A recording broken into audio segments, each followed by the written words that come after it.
Prise en charge d'une partie des études de médecine à hauteur de 15 000 €, aide à l'installation de 20 000 € et en échange, un engagement de 10 ans exercé dans un canton qui souffre d'une pénurie de médecins.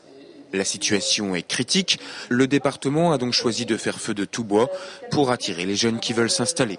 Les jeunes médecins ont le choix aujourd'hui pour s'installer un petit peu partout. Tout le monde leur fait un peu les yeux doux. Et la Vendée a décidé de mettre les bouchées doubles. Vous voyez des aides financières très concrètes, mais quand même importantes, qui prouvent la volonté du département de faire venir des médecins en Vendée. Mais tout le monde en est bien conscient, cela ne suffit pas. Les jeunes médecins choisissent en priorité d'être salariés d'hôpital ou encore de maison de retraite, preuve que l'aspect financier n'est pas le principal levier. Est-ce que c'est pas difficile de programmer 10 ans d'installation sans savoir où on s'installe, comment ça va se passer, quelle va être la relation avec les patients? La vie en milieu rural n'est peut-être pas aussi facile que ça, donc on peut peut-être se poser des questions sur cet intéressement financier pour s'installer en Vendée. Car le jeune médecin est avant tout à la recherche d'un équilibre entre vie familiale et vie professionnelle.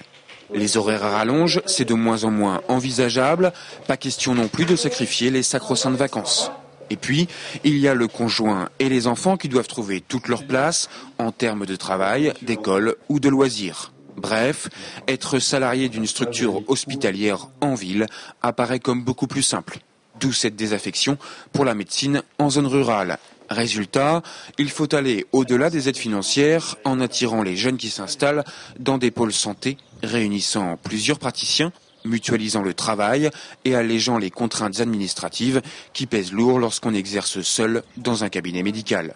On sait aujourd'hui qu'un jeune médecin, certes, il fera attention à toutes les aides financières qu'un département peut lui proposer, mais ce qu'il va regarder avant tout, c'est le travail en réseau. Les jeunes médecins, c'est vraiment une évolution, ne veulent plus travailler seuls.